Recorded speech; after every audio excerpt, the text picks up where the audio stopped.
Ion সৃষ্টি কিভাবে হয়? আয়ন কি? সেক্ষেত্রে আয়ন হচ্ছে যে আমরা পরমাণু সমূহ সবসময় দেখবেন যে ধনাত্মক ঋণাত্মক, এই ধনাত্মক ঋণাত্মক সৃষ্টি হওয়ার প্রবণতা সিস্টেমটিকে আয়ন বলে। দেখো এখানে বলা হয়েছে যে কখনো কখনো একটি পরমাণু তার সর্বশেষ কক্ষপথে এক বা একাধিক ইলেকট্রন গ্রহণ বা ত্যাগ করে তার নিকটতম নিষ্ক্রিয় গ্যাসের মতো স্থিতিশীলতা অর্জন করতে পারে। তো সেক্ষেত্রে এখানে আমাদের মেন বিষয় হচ্ছে যে এই পরমাণু সাধারণত যতগুলো 118টি মৌল আছে, এই 118টি মৌল সাধারণত নিষ্ক্রিয় অবস্থা বা স্থিতিশীলতা অবস্থায় থাকতে চাওয়া প্রবণতা দেখায়। তো স্থিতিশীল অবস্থায় থাকতে চাওয়ার প্রবণতা দেখানোর জন্য সে কি করে, হয়তো এক সময় ইলেকট্রন গ্রহণ করে আরেক সময় ইলেকট্রন ত্যাগ করে। ইলেকট্রন গ্রহণ এবং ত্যাগ করার মাধ্যমে আমাদের মৌলগুলো স্থিতিশীল এবং নিষ্ক্রিয় মৌলে রূপান্তরিত হয়। তো যেসব পরমাণু ঋণাত্মক চার্জ বিশিষ্ট ইলেকট্রন ত্যাগ করে, মানে যেসব পরমাণু সমূহ হচ্ছে যে ঋণাত্মক, এই ধরো অক্সিজেন মাইনাস ঋণাত্মক, তাহলে অক্সিজেন ইলেকট্রন কি করছে, গ্রহণ করছে। যেসব পরমাণু ঋণাত্মক চার্জ বিশিষ্ট ইলেকট্রন ত্যাগ করে তারা চার্জ নিরপেক্ষ না থেকে ধনাত্মক এবং পজিটিভ চার্জে সঞ্চিত হয়। আবার যে ইলেকট্রন গ্রহণ করে তারা ঋণাত্মক ও পজিটিভ চার্জে সঞ্চিত হয়। এসব চার্জযুক্ত পরমাণুকে আয়ন বলে। তাহলে আমরা যদি পরমাণুর মধ্যে চার্জযুক্ত কোনো পরমাণু দেখি তাহলে আমরা এটাকে আয়ন বলি। এটা সোডিয়াম প্লাস আয়ন, এটা অক্সিজেন মাইনাস আয়ন। তো পরমাণুকে আয়ন বলে যখন কোনো পরমাণু সর্ববহিষ্ঠ শক্তিস্তর থেকে এক বা একাধিক ইলেকট্রন ত্যাগ করে নিকটতম নিষ্ক্রিয় গ্যাসের মতো স্থিতিশীল ইলেকট্রন বিন্যাস লাভ করে, তখন সেটি ধনাত্মক বা পজিটিভ চার্জযুক্ত আয়নে পরিণত হয়। এই ধরনের আয়নকে ক্যাটায়ন বলে। তাহলে শিক্ষার্থীরা ধনাত্মক চার্জ বিশিষ্ট পদার্থকে বা পরমাণুকে আমরা সাধারণত ক্যাটায়ন বলবো। তাহলে মনে রাখতে হবে ক্যাটায়ন বলতে ধনাত্মক চার্জ বিশিষ্ট বোঝানো হয়েছে, আর অ্যানায়ন হচ্ছে ঋণাত্মক। তাহলে আমরা একটা উদাহরণ দেখি। উদাহরণ হিসাবে সোডিয়াম পরমাণুর কথা বিবেচনা করা যায়। তাহলে সোডিয়াম হচ্ছে 11, সোডিয়াম হচ্ছে 11। আমরা হোয়াইট বোর্ডে চলে যাচ্ছি।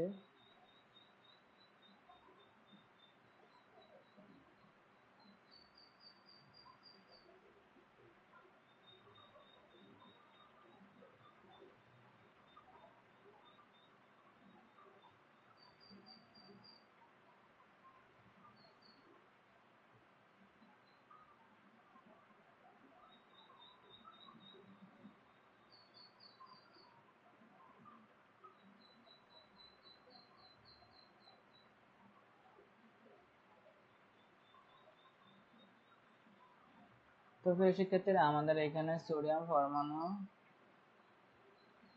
পরমাণুর কথা বিবেচনা করা যায়। সোডিয়াম প্রথম শক্তি স্তর। আমরা যদি সোডিয়ামের পরমাণুটা আঁকতে পারি, এই সোডিয়াম এই হচ্ছে অরবিটগুলো যদি আমরা আঁকি, এভাবে আমরা সুন্দর করে প্রথম কক্ষপথ, দ্বিতীয় কক্ষপথ, তৃতীয় কক্ষপথ দিয়ে লিখলাম। তো আমরা জানি সোডিয়াম হচ্ছে যে 11, সোডিয়াম হচ্ছে পরমাণুর সংখ্যা হচ্ছে 11।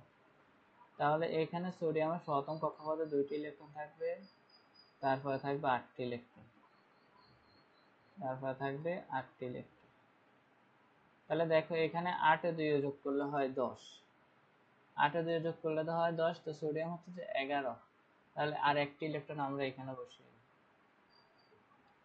এখন আমাদের মূল দেখার বিষয় হচ্ছে যে এই সোডিয়াম নিষ্ক্রিয় এবং স্থিতিশীল হতে হলে তাকে কি করতে হবে, একটি ইলেকট্রন অপসারণ করতে হবে, একটি ইলেকট্রন ত্যাগ করে দিতে হবে। দেখো এখানে সোডিয়াম প্রথম কক্ষপথে 2টি, তারপর কক্ষপথ হচ্ছে 8টি। তো তারপর কক্ষপথে 8টি মানে সম্পূর্ণরূপে অরবিট পরিপূর্ণ আছে। তো অরবিটাল যদি পরিপূর্ণ থাকে তাহলে এটা নিষ্ক্রিয় বা স্থিতিশীল থাকে।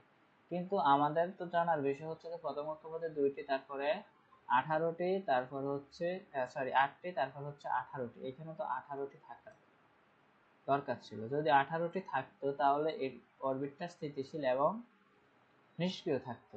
এই কারণে সোডিয়াম কি করছে, এই নিষ্ক্রিয় স্থিতিশীলতা লাভ করার জন্য, অর্জন করার জন্য একটি ইলেকট্রন কি করে দিব, ত্যাগ করে দিব। একটি ইলেকট্রন ত্যাগ করে দিলে আমরা জানি ইলেকট্রন ত্যাগ করলে হয় ধনাত্মক, তাহলে সোডিয়াম প্লাস আয়নে রূপান্তরিত হবে। তাহলে সোডিয়াম প্লাস আয়নকে আমরা সাধারণত কি বলতে পারি, এটাকে ক্যাটায়ন বলতে পারি। তাহলে এটাকে আমরা ক্যাটায়ন বলবো। এটার কথাই বলা হয়েছে। দেখো সোডিয়াম প্রথম শক্তি স্তরে 2টি ইলেকট্রন, আমরা 2টি ইলেকট্রন দিলাম। দ্বিতীয় শক্তি স্তরে 8টি ইলেকট্রন, আমরা 8টি ইলেকট্রন দিলাম। সর্বশেষ তৃতীয় শক্তি স্তরে 1টি ইলেকট্রন, তাহলে সর্বশেষ তৃতীয় শক্তি স্তরে আমরা 1টি ইলেকট্রন দিলাম। সোডিয়াম পরমাণু যদি তার তৃতীয় শক্তি স্তরকে 1টি ইলেকট্রন ত্যাগ করে, তাহলে দ্বিতীয় শক্তি স্তর সর্ববহিষ্ঠ শক্তি স্তরে পরিণত হয়, যেটি 8টি ইলেকট্রন দ্বারা পরিপূর্ণ। 8টি ইলেকট্রন দ্বারা পরিপূর্ণ। এইভাবে সোডিয়াম তার নিকটবর্তী নিষ্ক্রিয় গ্যাস নিয়নের মতো স্থিতিশীল। নিয়ন হচ্ছে, আমরা একটু আগে দেখালাম যে নিয়ন সর্বশেষ কক্ষপথে 8টি ইলেকট্রন থাকে এবং সেটি নিষ্ক্রিয়। নিয়নের মতো স্থিতিশীল ইলেকট্রন বিন্যাস লাভ করে। যখন অন্য কোনো পরমাণু যেগুলি ইলেকট্রন গ্রহণ করার ক্ষমতা আছে সোডিয়াম পরমাণুর সংস্পর্শে আসে, তখন সোডিয়াম খুব সহজে তার তৃতীয় শক্তি স্তর থেকে 1টি ইলেকট্রন ত্যাগ করে দেয়। তাহলে আমাদের যে পরমাণু পর্যায় সারণী আছে, যেটার মধ্যে 118টি মৌল, এই 118টি মৌলের ভিতরে যে ইলেকট্রন 1টি ইলেকট্রন গ্রহণ করার প্রবণতা থাকে, মানে 1টি ইলেকট্রন হলে সে স্থিতিশীল থাকবে এবং নিষ্ক্রিয় হবে, তখন এই সোডিয়াম তাকে 1টি ইলেকট্রন দান করে দেয়। এটার কথা এখানে বলা হয়েছে।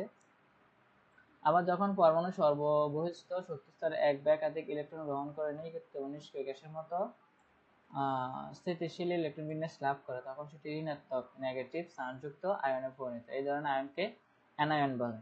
যেগুলো কি করে, ইলেকট্রন গ্রহণ করে নেগেটিভ আয়নে পরিণত হয়, ঋণাত্মক আয়নে পরিণত হয়, সেগুলোকে অ্যানায়ন বলে।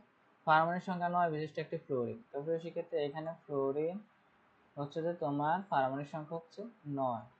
ফ্লোরিন পরমাণুর ইলেকট্রন বিন্যাস, আমরা যদি ফ্লোরিনের ইলেকট্রন বিন্যাসটা করি, সর্বপ্রথম কক্ষপথে থাকবে 2টি, তারপরে কক্ষপথে থাকবে কয়টি, 8টি।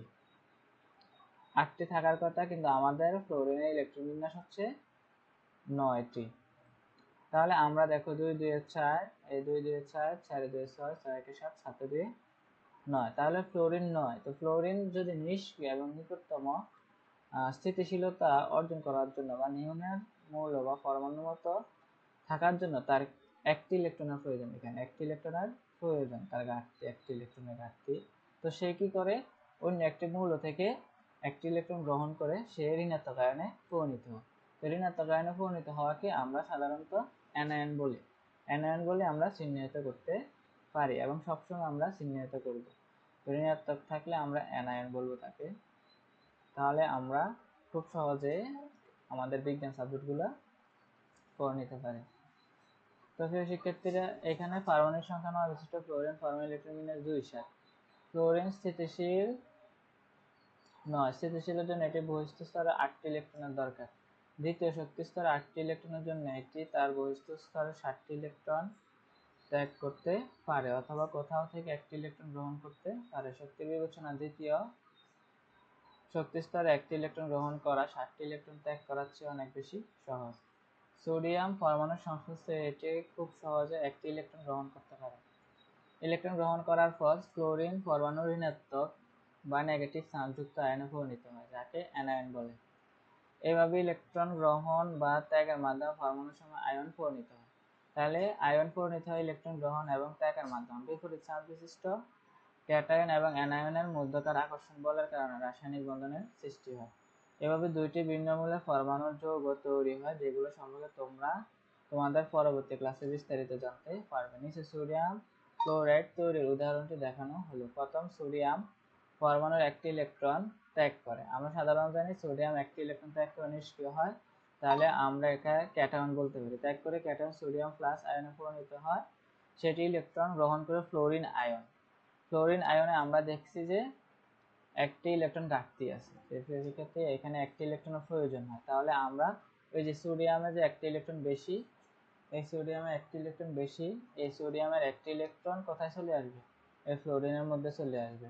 তো ফ্লোরিনের মধ্যে চলে আসলে ফ্লোরিন হয়ে যাবে অ্যানায়ন, আর সোডিয়াম হয়ে যাবে ক্যাটায়ন। তাহলে আমরা কিভাবে যৌগ গঠন করতে পারি সেটি হচ্ছে আমাদের এখন দেখার বিষয়। অ্যানায়নের সাথে সংযুক্ত হয় সোডিয়াম ফ্লোরাইড। তাহলে সোডিয়াম হচ্ছে ধনাত্মক, কারণ হচ্ছে সোডিয়াম 1টি ইলেকট্রন দান করবে। ফ্লোরিন হচ্ছে ঋণাত্মক, কারণ হচ্ছে ফ্লোরিন 1টি ইলেকট্রন গ্রহণ করবে। তাহলে আমরা এটাকে বলতে পারি সোডিয়াম ফ্লোরাইড। সোডিয়াম ফ্লোরাইড যৌগে পরিণত হয়েছে। তাহলে দেখো সোডিয়াম 1টি ইলেকট্রন কি করলো, এই যে 1টি ইলেকট্রন দান করে দিল, ধনাত্মক আয়নে পরিণত হলো। আর ফ্লোরিন 1টি ইলেকট্রন গ্রহণ করে নিল, ঋণাত্মক আয়নে পরিণত হবে। তাহলে এখান থেকে সোডিয়াম প্লাস ক্লোরিন, আর এখানে সোডিয়াম ধনাত্মক একটা, আর একটা হচ্ছে ঋণাত্মক। তাহলে আমরা এইভাবে কি যৌগ গঠন করতে পারি। সোডিয়াম ফ্লোরাইডের একটি প্রয়োজনীয় যৌগ, দাঁতের ক্ষয় রোধ করে। তাই সোডিয়াম ফ্লোরাইড আমাদের কাজ কি? আমাদের মানব জীবনে সোডিয়াম ফ্লোরাইডের কাজ হচ্ছে আমাদের দাঁতের ক্ষয় রোধ করার জন্য এটি পানিতে এবং টুথপেস্টে ব্যবহার করা হয়। তো প্রিয় শিক্ষার্থীরা, এখানে ক্যাটায়ন ও অ্যানায়নের সাহায্যে যৌগের রাসায়নিক সংকেত লেখার নিয়ম আমরা কিভাবে লিখতে পারি। যদিও তোমরা সোডিয়াম ফ্লোরাইডের মতো অন্য কোনো আয়নিক যৌগের নাম জানো, তাহলেও তার রাসায়নিক সংকেত লিখতে পারবে। প্রথমে যৌগটির অন্তর্ভুক্ত মৌল দুটিকে অ্যানায়ন এবং ক্যাটায়নে বিভক্ত করতে হবে। সেজন্য তোমাকে জানতে হবে কাছাকাছি পূর্ণ কক্ষপথ করার জন্য কয়টি ইলেকট্রন পরিত্যাগ করে ক্যাটায়ন হতে পারে, অথবা কয়টি ইলেকট্রন গ্রহণ করে অ্যানায়ন হতে পারে। তারপর আয়ন দুটিকে তার চার্জ সহ লিখে কোন আয়নটি কয়টি করে নিলে পুরো যৌগটি চার্জ নিরপেক্ষ হবে সেটি নির্ধারণ করা হয়। নিচে দুটি উদাহরণ দেখানো হয়। তাহলে শিক্ষার্থীরা, আমাদেরকে একটা লিথিয়াম অক্সাইডের উদাহরণ দেওয়া হয়েছে। লিথিয়াম, আমরা জানি লিথিয়ামের পারমাণবিক সংখ্যা হচ্ছে 3, আর অক্সিজেনের পারমাণবিক সংখ্যা হচ্ছে 8। লিথিয়াম অক্সাইড যৌগ তৈরি হয়। লিথিয়াম এবং অক্সিজেন মিলে লিথিয়াম অক্সাইড যৌগ কিভাবে তৈরি হয় সেটি আমরা দেখব। লিথিয়াম একটি ইলেকট্রন পরিত্যাগ করে সর্বশেষ।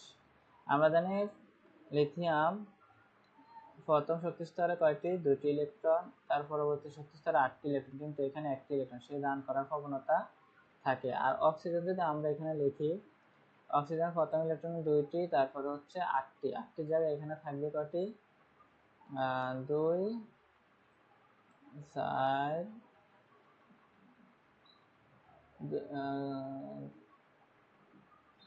2টি, 4টি, 6টি, 8টি। লিথিয়াম একটি ইলেকট্রন ত্যাগ করে সর্বশেষ আয়ন শক্তি স্তর পূর্ণ করতে, কাজে তার ক্যাটায়ন হচ্ছে লিথিয়াম প্লাস আয়ন। তাহলে সে একটি ইলেকট্রন কাকে দান করে দেয়? সে একটি ইলেকট্রন অক্সিজেনকে দান করে দেয়। তাহলে এখানে দেখো, কাজে তার ক্যাটায়ন হচ্ছে লিথিয়াম প্লাস আয়ন, সে একটি ইলেকট্রন দান করে দিয়েছে, সে লিথিয়াম প্লাস আয়নে পরিণত হয়েছে। কিন্তু এখানে অক্সিজেন আমরা জানি সর্বশেষ কক্ষপথে থাকে কয়টি? 8টি, কিন্তু এখানে আছে 7টি। তাহলে অক্সিজেনের কয়টি ইলেকট্রন প্রয়োজন? আরেকটি ইলেকট্রনের প্রয়োজন। তাহলে অক্সিজেনের কয়টি ইলেকট্রন নেওয়া হয়েছে? 2টি ইলেকট্রন নেওয়া হয়েছে। তাহলে এটাকে আমরা এভাবে লিখতে পারি, এটা হচ্ছে অ্যানায়ন। তাহলে 2টি লিথিয়াম পরমাণু এবং একটি অক্সিজেন পরমাণু মিলে চার্জ নিরপেক্ষ লিথিয়াম অক্সাইড পরিণত হয়। তাহলে লিথিয়াম অক্সাইড আমরা কিভাবে লিখতে পারি? লিথিয়াম অক্সাইড হচ্ছে যে অক্সিজেনের উপরে যে পরমাণু সংখ্যাটা, ওই সংখ্যাটা লিথিয়ামে চলে আসবে, এবং লিথিয়ামের উপরে যে পরমাণু সংখ্যা ছিল +1, এটা কোথায় চলে আসবে? এটা অক্সিজেনে চলে আসবে। যদি এখানে +2 থাকতো, এখানে অক্সাইড হয়ে যেত। তো প্রিয় শিক্ষার্থীরা, আশা করি তোমরা যৌগ গঠন কিভাবে করা হয় সেটি সম্পর্কে ধারণা পেয়েছে। এবার হচ্ছে ম্যাগনেসিয়াম অক্সাইড। আমরা জানি ম্যাগনেসিয়ামের পারমাণবিক সংখ্যা হচ্ছে 12। তাহলে আমরা ম্যাগনেসিয়ামের একটি অরবিট এঁকে ফেলি। প্রথমে 2টি, তারপর হচ্ছে 8টি, তাহলে 8 এ 2 হচ্ছে 10। তাহলে এখানে আরো থাকে 2টি। এখানে অক্সিজেনে আমরা আঁকলাম, অক্সিজেনের 2টি, তারপরে থাকবে কয়টি? 6টি, কারণ অক্সিজেনে হচ্ছে 8। তাহলে এখানে 2, এখানে 6, 2, 8। তাহলে এখানে যে 2টি ইলেকট্রন আছে, এই 2টি ইলেকট্রন কে দান করে? ম্যাগনেসিয়াম অক্সিজেনকে দান করে। তাহলে ম্যাগনেসিয়াম যদি অক্সিজেনকে দান করে 2টি ইলেকট্রন, তাহলে ম্যাগনেসিয়াম হচ্ছে 2+, আর অক্সিজেন হচ্ছে 2-, কারণ হচ্ছে যে সে 2টি ইলেকট্রন কি করছে? গ্রহণ করছে। তাহলে আমরা এখানে কি লিখতে পারি? আমরা এখানে যেহেতু n সমান n সম্পূর্ণ সমান থাকে, দেখো এখানে কি বলছে আমরা একটু দেখি। ম্যাগনেসিয়াম 2টি ইলেকট্রন পরিত্যাগ করে সর্বশেষ n2 শক্তি স্তর পূর্ণ করতে পারে, কাজে তার ক্যাটায়ন হচ্ছে ম্যাগনেসিয়াম 2+। অন্যদিকে অক্সিজেন 2টি ইলেকট্রন গ্রহণ করে তার সর্বশেষ n=2 শক্তি স্তর পূর্ণ করতে পারে, কাজে তার অ্যানায়ন হচ্ছে অক্সিজেন 2। তাহলে একটি ম্যাগনেসিয়াম পরমাণু একটি অক্সিজেন পরমাণু মিলে চার্জ নিরপেক্ষ ম্যাগনেসিয়াম অক্সাইড হয়। তাহলে ম্যাগনেসিয়াম অক্সাইড পরিপূর্ণ হয়। এখানে ম্যাগনেসিয়াম 2টি ইলেকট্রন অক্সিজেনকে দান করেছে, এবং অক্সিজেন 2টি ইলেকট্রন ম্যাগনেসিয়াম থেকে নিয়েছে। তাহলে ম্যাগনেসিয়াম অক্সাইডে যৌগে পরিপূর্ণ হয়।